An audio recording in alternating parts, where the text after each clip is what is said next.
आने वाले current affair के सभी important questions.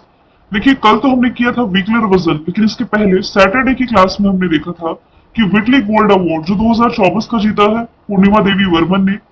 World press freedom day 3 मई को मनाया जाता है। यक्षगान के जो प्रसिद्ध कलाकार थे सुब्रह्मण्य धारेश्वर, इनका रिसेंटली निधन हुआ है।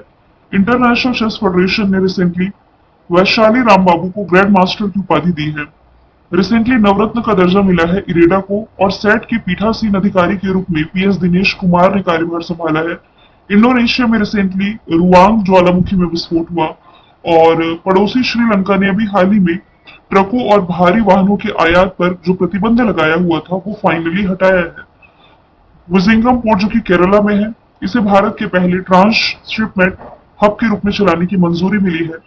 आरबीआई के जो डिप्टी गवर्नर टी रविशंकर थे, इनका कार्यकाल रिसेंटली 1 साल के लिए बढ़ा दिया गया है। तो ये सभी क्वेश्चंस हमने सैटरडे की क्लास में देखे थे। शुरू करते हैं आज का हमारा पहला सवाल। सवाल है, हाल ही में जारी टाइम की विश्व की टॉप एडटेक कंपनीज की जो 2024 की लिस्ट जारी की गई है, इसमें कौन टॉप पर है? इसमें टॉप पर हो जाएगी एमिरेट्स। ऑप्शन नंबर बी इसका राइट आंसर हो जाएगा। इस रैंकिंग में दुनिया भर के 250 एडटेक कंपनीज को शामिल किया गया था। इस 250 में ना 15 जो है ये भारतीय एडटेक फर्म है, जिसमें कि पहले नंबर तो एमिरेट्स ही है, दूसरे नंबर पर इसमें हो जाएगी माइको, 26 प्लेस है इसका, और अनअकैडमी ओवरऑल यदि हम देखें तो ये 54 प्लेस पर है। अनअकैडमी जो कि प्रसिद्ध एडटेक कंपनी है बैंगलोर में, जिसका हेडक्वार्टर है। दो भारतीय कंपनियां जिसमें कि स्केलर अकेडमी है और यूफीएस लर्निंग, इसे time the world top edtech rising star of 2024 की लिस्ट में शामिल किया गया है। अब बात की जाए अनअकैडमी की। अनअकैडमी ना यूनिकॉर्न कंपनीज की लिस्ट में भी शामिल है। मैंने कई बार आपको बताया है, यूनिकॉर्न कंपनी किसे कहेंगे? जिसका जो बाजार पूंजीकरण है ये $1 बिलियन से अधिक का होता है। करंट में हमने ये भी देखा था, जो सीएसके है, चेन्नई सुपर किंग्स, ये देश की पहली स्पोर्ट्स यूनिकॉर्न कंपनी बनी है। ये भी आप एडिशनल तौर पर याद रख सकते हैं। ओपन एआई, देखिए ओपन एआई के जो सीईओ है सैम अल्टमैन, ये रिसेंटली टाइम मैगजीन के द्वारा सीईओ ऑफ द ईयर भी चुने गए थे।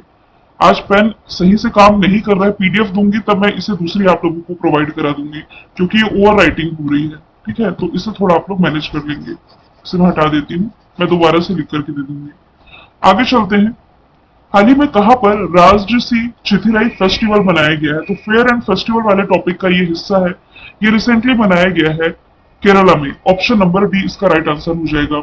मीनाक्षी मदुरई मंदिर आपने पढ़ा होगा, इसी मीनाक्षी मंदिर में ये फेस्टिवल सेलिब्रेट किया गया है। इस महोत्सव में वैगई नदी में भगवान कल्ला झागर का भव्य अवतरण कराया जाता है, और इस उत्सव में मीनाक्षी और भगवान सुंदरेश्वर की आराधना यानी कि पूजा की जाती है। देवी मीनाक्षी का राज्याभिषेक और विवाह के साथ 1 महीने तक चलने वाला ये उत्सव जो कि केरला में शुरू हुआ है। केरल की बात की जाए तो राजधानी इसकी तिरुअनंतपुरम, मुख्यमंत्री पिनरई विजयन, राज्यपाल आरिफ मोहम्मद खान हो जाएंगे।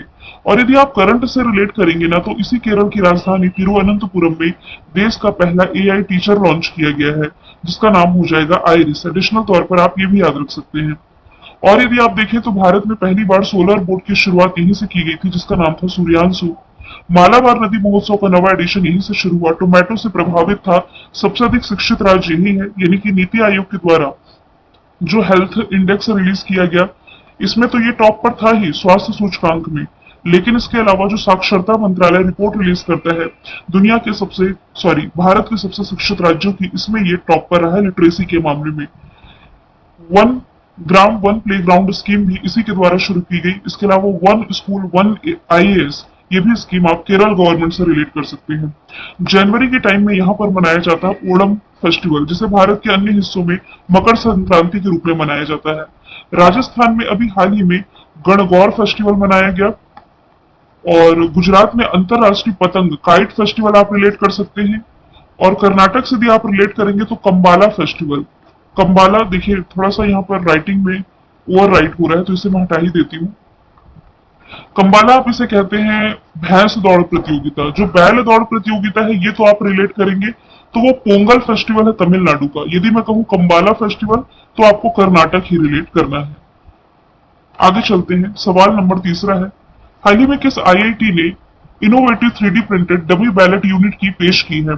अभी चुनावी माहौल है, अभी लोकसभा के चुनाव चल ही रहे हैं, इसी बीच में जो आईआईटी गुवाहाटी है, ऑप्शन नंबर ए इसका राइट आंसर हो जाएगा, असम में है जो कि आईआईटी गुवाहाटी ने innovative 3D printed dummy ballot unit की पेश की है। इस पहल का उद्देश्य है मतदान का जो प्रोसेस है, प्रक्रिया का व्यवहारिक अनुभव प्रदान करके विशेष रूप से जो नए वोटर्स हैं और जो वरिष्ठ नागरिक हैं, इनके बीच में मतदाता जागरूकता और भागीदारी को बढ़ाना है। 3D प्रिंटेड डिवाइस है जो मकई स्टार्च से बनाया गया है, इसकी इमेज भी मैंने मेंशन की हुई है, और ये बायोडिग्रेडेबल और पर्यावरण के अनुकूल है, यानी कि इको फ्रेंडली है। ये स्वीप और आईआईटी गुवाहाटी के बीच में यानी कि दोनों के सहयोग से बनाया गया है। स्वीप जिसकी फुल फॉर्म बनती है systematic voter education and electoral participation cell. अब मैं बात करूं आईआईटी जोधपुर की, तो करंट में हमने क्या पढ़ा है, आईआईटी जोधपुर के जो रिसर्चर्स हैं, रिसेंटली इन्होंने एक नैनो सेंसर यानी कि रोग ट्रैक करने के लिए नैनो सेंसर टेक्नोलॉजी की पेश की है। भारत का पहला एआई हार्ट, देश का पहला कृत्रिम हृदय, आर्टिफिशियल हार्ट कह सकते हैं, आईआईटी कानपुर के रिसर्चर्स ने बनाया है। और 155 का स्मार्ट गोला बारूद, ये रिसेंटली आईआईटी मद्रास के द्वारा बनाया जा रहा है। नेक्स्ट है, हाल ही में किस राज्य सरकार ने पतंजलि के 14 प्रोडक्ट्स के लाइसेंस को निलंबित किया है, तो आंसर हो जाएगा इसका उत्तराखंड, ऑप्शन नंबर सी।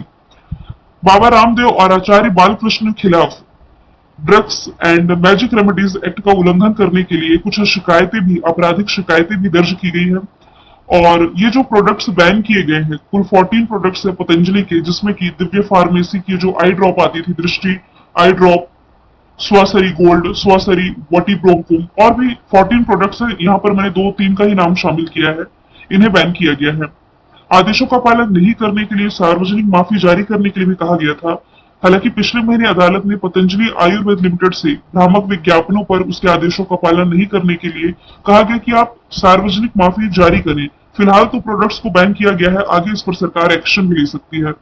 बात की जाए यदि उत्तराखंड की, राजधानी इसकी हो जाएगी देहरादून और ग्रीष्मकालीन राजधानी गैरसैंण, मुख्यमंत्री पुष्कर धामी, राज्यपाल गुरमीत सिंह हो जाएंगे।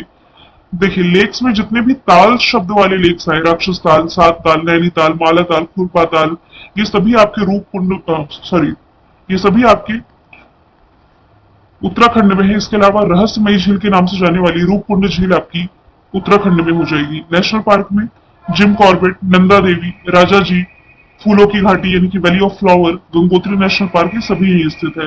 पास यानी कि दर्रे में देखें तो माना नीति, एक और रिलेट कर सकते हैं लिपुलेख, ये भी आपका उत्तराखंड में हो जाएगा। करंट से यदि रिलेट करेंगे तो यूसीसी बिल अभी रिसेंटली उत्तराखंड की विधानसभा में लाया गया। इस साल जो 38वें नेशनल गेम्स होंगे उत्तराखंड ही होस्ट करेगा, और उत्तराखंड हाईकोर्ट की पहली महिला जो मुख्य न्यायाधीश है ऋतु वाहरी रिसेंटली बनाई गई है। आगे चलते हैं। हाल ही में कहा कि वैज्ञानिकों ने 90 मिलियन वर्ष पुराना एक शाकाहार डायनासोर खोजा है, तो ये खोजा गया है साउथ अमेरिकी कंट्री अर्जेंटीना में, जिसका नाम रखा गया है चकीसोरस निकुल। ये तेज धावक था और लगभग 90 मिलियन वर्ष पहले लेट क्रेटेसिस काल यानी कि वर्तमान में देखा जाए तो पेटागोनिया में रहता था। अर्जेंटीना जिसकी लोकेशन साउथ अमेरिका में आप देख सकते हैं, कैपिटल इसकी ब्यूनस आयर्स, करेंसी इसकी हो जाएगी पेसो, और राष्ट्रपति हो जाएंगे इसके जेवियर माइली। अब शाकाहार डायनासोर है, ऐसा नहीं इंसानों को खा जाएगा, शाकाहार मतलब कि भाई वेजिटेरियन है, मांस का भक्षण नहीं कर रहा है। अर्जेंटीना से आप रिलेट कर सकते हैं घास का मैदान, पंपास घास का मैदान, जो कि अर्जेंटीना में ही पाया जाता है। इसके अलावा अर्जेंटीना के बगल में आप चिली की लोकेशन देख पा रहे हैं, जहां पर इंडीज पर्वत श्रृंखला आप लोगों ने याद रखी होगी। अब यदि मैं बात करूं मैक्सिको की, तो मैक्सिको में रिसेंटली ब्लू होल की खोज की गई है। इजिप्ट से 900 साल पुराना gold city, lost gold city की खोज की गई। और भारत में यदि आप रिलेट करेंगे ना, तो ओडिशा में सबसे पुराना नेचुरल आर्क ये खोजा गया था। अच्छा, अर्जेंटीना से आप रिलेट कर सकते हैं लियोनल मेसी का नाम। लियोनल मेसी ये अर्जेंटीना के प्रसिद्ध फुटबॉलर हैं। इन्हीं की अगुवाई में 2022 का फीफा मेंस वर्ल्ड कप ये अर्जेंटीना ने ही जीता था। अभी अर्जेंटीना में एक महिला है जिन्हें को ये अवार्ड मिला है ब्यूटी पेजेंट का, वो मैंने कल आपसे पूछा था, जिसका जवाब आज हम देखेंगे भी। अगला सवाल है, अमेरिका के बाद भारत किस देश के साथ 6G सहयोग पर हस्ताक्षर करने जा रहा है? तो ये करने जा रहा है यूरोपीय यूनियन के साथ में। दूरसंचार विभाग द्वारा शुरू किए गए भारत 6G अलायंस का उद्देश्य है 6G टेक्नोलॉजी की उन्नति, इसके लिए उद्योग, शिक्षा और रिसर्च यानी कि अनुसंधान को एकजुट करना है।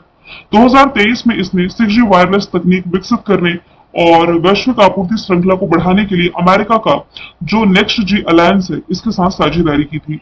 आपको ये मालूम होना चाहिए कि 5G नेटवर्क लॉन्च करने वाला दुनिया का पहला देश ये हो जाएगा साउथ कोरिया। अब बात की जाए यूरोपीय यूनियन की, तो आपको मालूम होना चाहिए यूरोपीय यूनियन में कुल मेंबर कंट्री ये 27 है।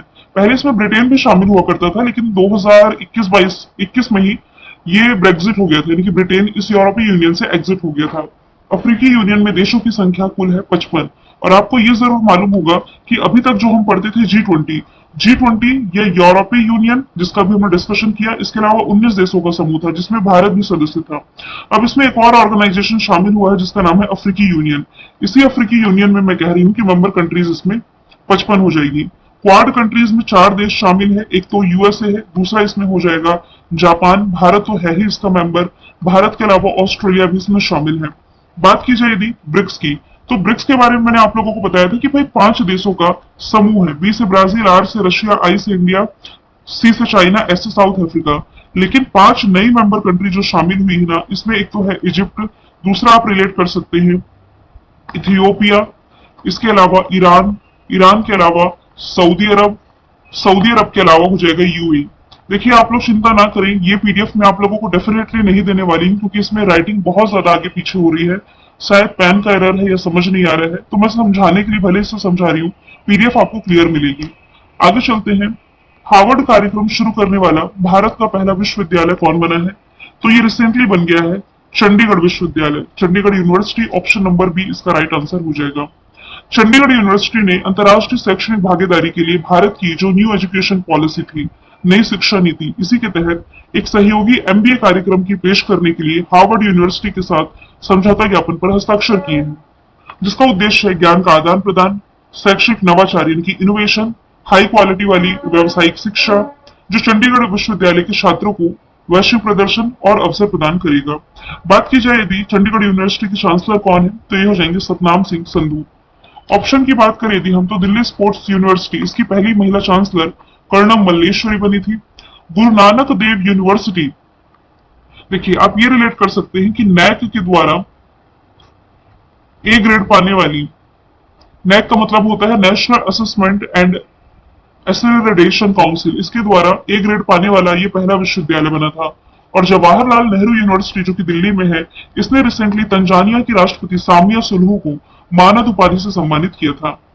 आप चंडीगढ़ यूनिवर्सिटी से ये भी रिलेट कर सकते हैं कि रिसेंटली खेलो इंडिया यूनिवर्सिटी गेम्स जो असम में आयोजित किए गए थे, 4th एडिशन जिसका था, इसमें टॉप पर चंडीगढ़ यूनिवर्सिटी ही रहा था। अगला सवाल है, किस पड़ोसी देश ने आधिकारिक तौर पर भारत की योग पद्धति को अपनाया है? रिसेंटली ये अपनाया गया है पड़ोसी पाकिस्तान के द्वारा। ऑप्शन नंबर डी इसका राइट आंसर हो जाएगा। इस्लामाबाद का जो राजधानी विकास प्राधिकरण है, इसने पाकिस्तान में स्वास्थ्य और कल्याण को बढ़ावा देने के लिए F9 पार्क में मुफ्त योगा की क्लासेस शुरू कर दी हैं। इस कदम की निवासियों ने सराहना भी की है, जो भारत पाकिस्तान तनाव के बीच योग की बढ़ती पॉपुलैरिटी जो है और सीमा पार एक तरह का पॉजिटिव संदेश भेजने की क्षमता को उजागर करता है। योग का उल्लेख हिंदू ग्रंथ है जो ऋग्वेद, इससे लिया गया है। पतंजलि को आधुनिक योग के जनक के रूप में जाना जाता है। बात की जाए यदि पड़ोसी पाकिस्तान की, तो ये भारत से सेपरेट होता है रेड क्लिफ लाइन के माध्यम से। कैपिटल इसकी इस्लामाबाद, करेंसी रुपया है। यहाँ के प्रेसिडेंट रिसेंटली आसिफ अली जरदारी बने हैं। कमेंट बॉक्स में आपको ये बताना है कि यहाँ के उप प्रधानमंत्री कौन बनाए गए हैं। अभी 2 दिन पहले मैंने आप लोगों को बताया है। भूटान की यदि मैं बात करूं, तो मंगदेक्षु हाइड्रो पावर प्रोजेक्ट को लेकर के भारत और भूटान के बीच में समझौता है। बात की जाए यदि नेपाल की, तो नेपाल की जो कैपिटल है काठमांडू, ये दुनिया की मोस्ट पॉल्यूटेड सिटी बनी है according to IQ air list. Sri Lanka, इसने भारी वाहनों के आयात पर जो प्रतिबंध लगाए थे, हटाए है, करंट में हमने देखा है। नवा सवाल है, रिसेंटली आयुष मंत्रालय में निदेशक के रूप में किसकी नियुक्ति की गई है? तो ये की गई है सुबोध कुमार की। ऑप्शन नंबर ए इसका राइट आंसर हो जाएगा अक्टूबर तक के लिए। सुबोध कुमार तमिलनाडु कैडर के 2010 बैच के आईएएस ऑफिसर हैं। बात की जाए यदि नलिन नेगी की, तो ये रिसेंटली भारत पे के सीईओ बनाए गए हैं। दिनेश कुमार त्रिपाठी, ये रिसेंटली इंडियन नेवी भारतीय नौसेना के प्रमुख बने हैं, जबकि Daljit Singh Chaudhary national security guard के प्रमुख बन गए हैं। अगला सवाल है, हाल ही में फ्रेंच फुटबॉल लीग 1 का खिताब किसने जीता है? आंसर हो जाएगा Paris Saint Germain. Paris Saint Germain ने रिकॉर्ड 12वीं बार ये खिताब अपने नाम किया और यदि देखा जाए तो पिछले 3 लगातार खिताब इसने अपने नाम किए हैं। लीग 1 फ्रांस की शीर्ष घरेलू पेशेवर फुटबॉल चैंपियनशिप है जिसकी स्थापना 1932 में नेशनल या डिवीजन 1 के रूप में की गई थी। वर्तमान फ्रांसीसी पुरुष राष्ट्रीय फुटबॉल टीम के कैप्टन ये हो जाएंगे किलियन एम्बापे। ये भी इस टीम के कप्तान रहे हैं। अल नासर की यदि मैं बात करूं तो आपको मालूम होना चाहिए कि क्रिस्टियानो रोनाल्डो जो कि पुर्तगाल के स्टार फुटबॉलर है, ये मैनचेस्टर यूनाइटेड छोड़ करके सऊदी अरब का क्लब अल नासर ज्वाइन कर चुके हैं। और ला लीगा ये प्रसिद्ध स्पेनिश फुटबॉल क्लब हो जाएगा। रिवीजन के तौर पर यदि हम देखें बुक्स एंड ऑथर 2024 के डिस्कस करें, द विनर माइंडसेट किताब मैंने बताई थी ऑस्ट्रेलिया के पूर्व क्रिकेटर सेन वॉटसन ने लिखी है। नाइफ नाम की किताब रिसेंटली सलमान रश्दी के द्वारा लिखी गई। कोड डिपेंडेंट मधुमिता मुर्गिया की किताब है। From a car shed to the corner room and beyond S Raman की किताब है। सर्वलिंग द सन लक्ष्मी मुर्देशपुरी की है। रामविलास पासवान ये लिखी गई है शोभना के नायर के द्वारा। Basic structure of Republic Sreedharan Pillai. और स्कल्प्ड स्टोन ये अश्विनी प्रभु की किताब हो जाएगी। मैंने कल आपसे पूछा था मिस यूनिवर्स ब्यूनस आयर्स का खिताब 2024 का किसने जीता? एलेक्जेंड्रा मारिदा रोड्रिग जिनकी एज 60 इयर्स है। और आज का सवाल आपका है सबसे अधिक जीएसटी कलेक्शन में योगदान देने वाला राज्य कौन रहा है? आंसर इसका आप कमेंट